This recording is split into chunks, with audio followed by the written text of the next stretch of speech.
بسم اللہ الرحمن الرحیم عن ابی ہریرہ رضی اللہ تعالی عنہ قال تلا رسول اللہ صلی اللہ تعالی علیہ وسلم من کان یرید حرث الآخرة نزد له فی حرثه ومن کان یرید حرث الدنیا نؤتہ منها وما له فی الآخرة من نصیب قال یقول اللہ عز وجل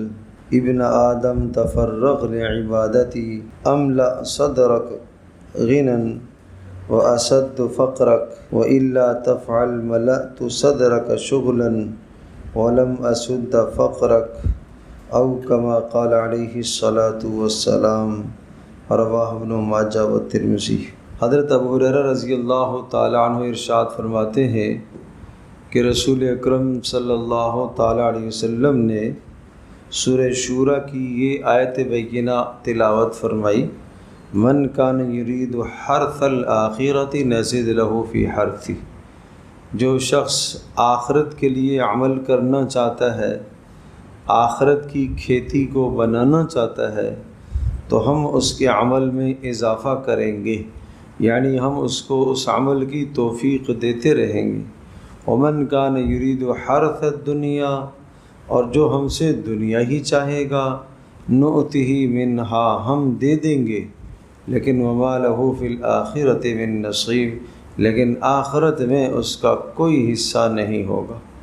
ہم اسے دے دیں گے دنیا، لیکن آخرت میں اس کا کوئی حصہ نہیں ہوگا۔ پھر ارشاد فرمایا کہ رسول اللہ صلی اللہ تعالی علیہ وسلم نے یوں فرمایا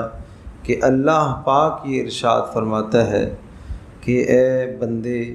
تفرغ لعبادتی، تم اپنے آپ کو تھوڑا سا میری عبادت کے لیے فارغ کر لیا کرو۔ جب فارغ کرو گے تو املا صدرک غنا، میں تیرے سینے کو غنا اور مالداری سے بھر دوں گا، اور میں تیرے فقر کو ختم کر دوں گا۔ تو تھوڑی دیر کے لیے میری عبادت کے لیے فارغ ہو جا۔ تو جو وقت آدمی نماز کے لیے، عبادت کے لیے صرف کرتا ہے، اس میں فارغ ہونے کا مطلب یہ ہے کہ ذہن اور دل بھی انسان کا دنیا کی مشغولیات سے فارغ ہو، اور اللہ کی طرف انسان کا دھیان اس نماز میں جمع ہوا ہو۔ اور ارشاد فرمایا کہ جب تو اس طرح سے تھوڑا سا وقت اپنا مجھے دے گا اور فارغ کر کے وقت دے گا، خالی میرے ہی لیے ہو، کوئی اور شریک نہ ہو اس نماز میں، کوئی آپ کی تلاوت میں اور مخل اور شریک نہ ہو، تو پھر کیا ہوگا؟ فرمایا کہ میں تیرے سینے کو غنا سے، مالداری سے بھر دوں گا، اور تیرے فقر کو ختم کر دوں گا۔ اور اگر تو نے ایسا نہ کیا، تو نے عبادت نہ کی، اپنے آپ کو میری بندگی کے لیے فارغ نہ کیا،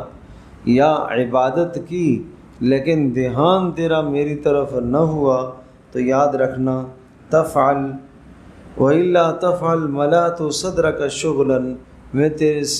سینے کو مشغولیت سے بھر دوں گا، قسم کے خیال تیرے سینے کو گھیر لیں گے، ہر طرف سے خیالات تیرے سینے پر جم جائیں گے، اور تجھے کسی قرار یکسوئی نصیب نہیں ہوگی، نہ نماز میں یکسوئی نصیب ہے، نہ تلاوت میں یکسوئی نصیب ہے، سجدے میں جا کر بھی یکسوئی نصیب تجھے نہیں ہوگی، اس لیے کہ میں نے تیرے سینے کو مشغول کر دیا ہے۔ وَلَمْ أَسُدَّ فَقْرَكَ، اور پھر میں تیرے فقر کو ختم نہیں کروں گا، تیرا فقر اور پھیلتا چلا جائے گا۔ یعنی اگر تو نے اپنے آپ کو میری عبادت کے لیے تھوڑی دیر فارغ نہ کیا، تو میں تیرے سینے کو شغل سے، مشغولیات سے بھر دوں گا، تیرے دل کو مشغولیات سے بھر دوں گا، اور میں تیرے فقر کو ختم نہیں کروں گا، تیرا فقر بڑھاتا چلا جاؤں گا، تیری تنگ دستی بڑھاتا چلا جاؤں گا، لیکن ملے گا تمہیں پھر بھی وہی جو تیرے نصیب اور مقدر میں نے لکھ دیا ہے، اس سے زیادہ تو نہیں کھا سکتا، اس سے زیادہ تجھے کچھ بھی حاصل نہیں ہو سکتا۔ تو اس لیے میرے عزیز دوستو اور بزرگوں، ہمیں اپنی عبادات کے لیے اپنے آپ کو فارغ کرنا ہے، اللہ کی بندگی کے لیے، عبادت کے لیے اپنے آپ کو فارغ کرنا چاہیے، فارغ وقت نکالنا چاہیے۔ اور جو فارغ وقت ہم اللہ کی بندگی کو دیتے ہیں وہ وقت بھی یکسوئی کے ساتھ ہم اللہ کو دینے کی کوشش کریں، نمازوں کے دوران یکسوئی پیدا کریں، ورنہ فرمایا کہ اگر آپ یکسوئی نہیں پیدا کرو گے تو نتیجہ یہ نکلے گا کہ تیرے دل کو میں مشغولیت سے بھر دوں گا، قسم قسم کی مشغولیوں کی یلغار ہونا شروع ہو جاتی ہے۔